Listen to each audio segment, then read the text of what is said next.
Hello everyone, welcome back to my channel JR मंत्रा।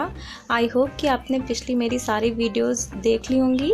मैंने English के 11 lesson plan और geography के 6 लेसन प्लान आप सभी को प्रोवाइड करा दिए हैं।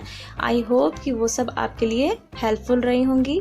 तो आज हम अपने इस वीडियो में ज्योग्राफी का लेसन प्लान 7 कवर करने वाले हैं और टॉपिक होगा जल मंडल। तो देखिए इसका फॉर्मेट कैसे बनेगा, इस तरीके से।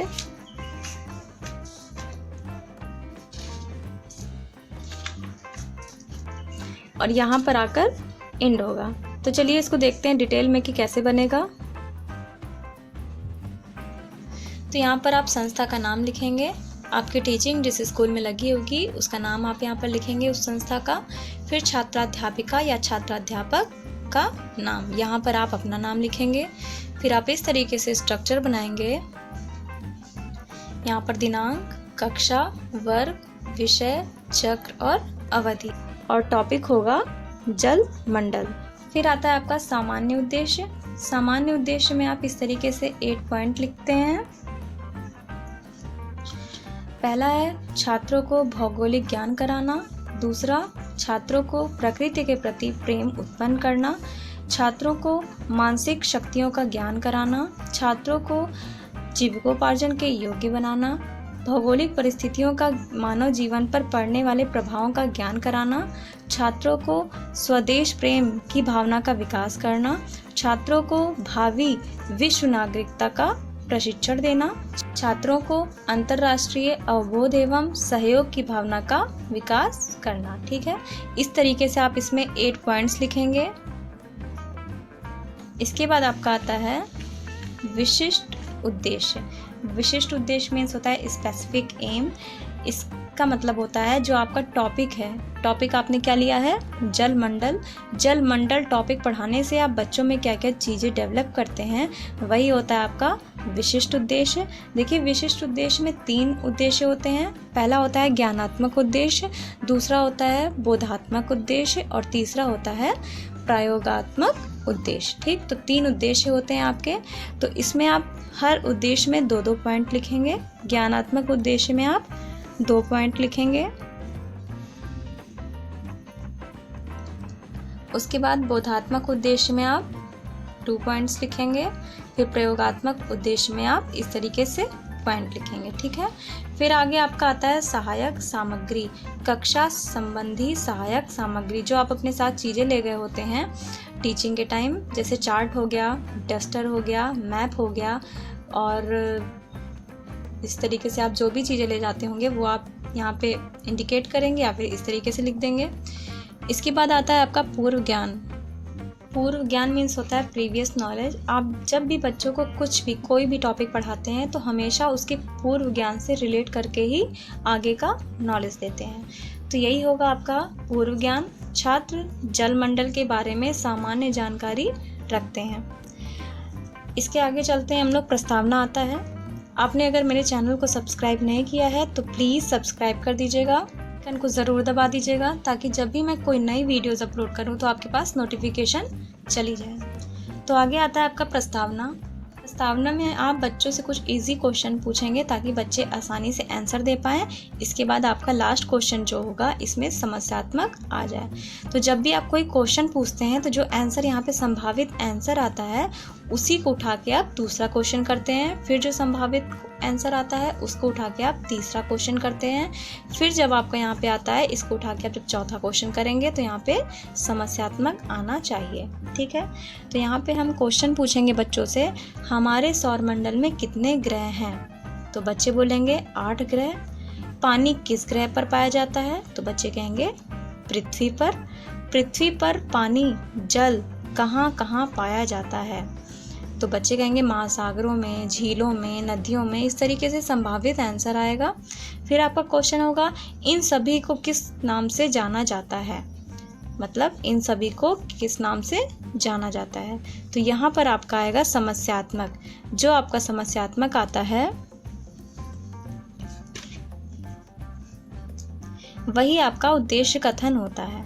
बच्चों, आज हम जल मंडल के बारे में अध्ययन अध्यापन कार्य करेंगे। तो ये आपका टॉपिक निकल के आया जलमंडल समस्यात्मक आने के बाद। तो ये हो गया आपका उद्देश्य कथन।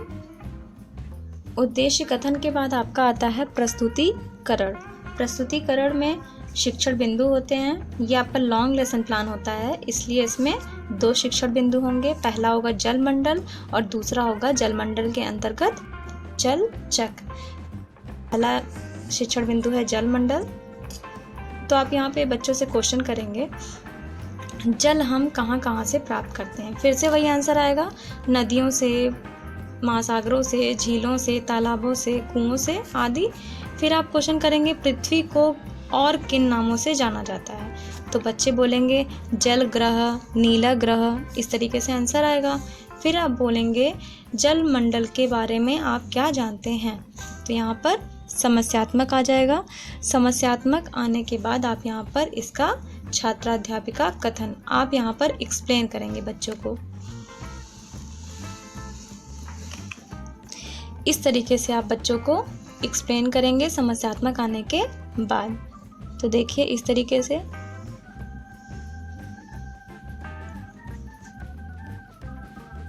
हम आगे चलते हैं। अब फिर आता है आपका बोध प्रश्न। बोध प्रश्न क्या होता है, जो आपने ऊपर एक्सप्लेन किया उसी के अंदर से आप कुछ क्वेश्चंस पूछेंगे ताकि बच्चों को वो आया कि नहीं आया ये जानने के लिए। तो यहाँ पर आप फिर से क्वेश्चन करेंगे इस तरीके से। जब आप क्वेश्चन कर लेंगे उसके बाद आप श्यामपट्ट सारांश देंगे। ठीक है, फिर हम आगे चलते हैं। देखिए हमारा सेकंड शिक्षण बिंदु आ गया। फिर हम यहाँ पर क्वेश्चन करेंगे जलवाष्प किस मंडल में पाया जाता है। बच्चे बोलेंगे वायुमंडल में। परिसंचरण क्या है, तो यहाँ पर समस्यात्मक आ जाएगा। फिर यहाँ पर देखिए हमारा सेकंड शिक्षण बिंदु स्टार्ट होता है जल चक्र। फिर आप यहाँ पर छात्राध्यापिका कथन मीन्स आप यहाँ पर एक्सप्लेन करेंगे इस तरीके से।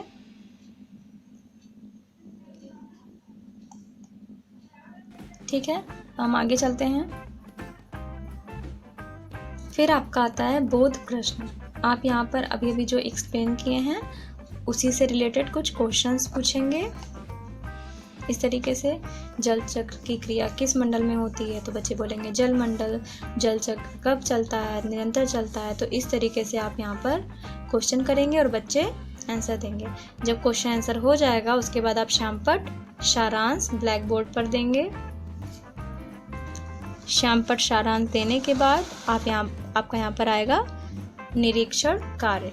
छात्राध्यापिका छात्रों को श्यामपट्ट सारांश मीन्स ये अपनी अभ्यास पुस्तिका में उतारने का निर्देश देकर स्वयं कक्षा का निरीक्षण कार्य करती हैं। ठीक, आप यहाँ पर घूम घूम कर पूरे क्लास में चेक करेंगे। इसके बाद आपका आता है मूल्यांकन प्रश्न। मूल्यांकन मतलब आप इवैल्यूएट करेंगे बच्चों को और आप देखेंगे कि आपने जितना अभी तक पढ़ाया बच्चों को आया या नहीं आया।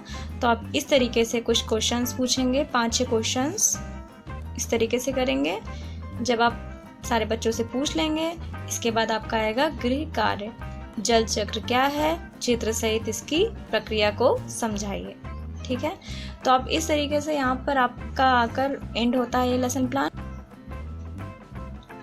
आपको मेरा ये लेसन प्लान कैसा लगा प्लीज़ कमेंट करिएगा और मेरे चैनल को लाइक करिएगा, शेयर करिएगा, कमेंट ज़रूर करिएगा और प्लीज़ मेरे चैनल को सब्सक्राइब कर दीजिएगा। बेल आइकन ज़रूर दबा दीजिएगा ताकि जब भी मैं कोई नई वीडियोस अपलोड करूं तो आपके पास नोटिफिकेशन चली जाए। आई होप कि मेरी वीडियो आपके लिए हेल्पफुल रही होगी। Thank you so much for watching this video.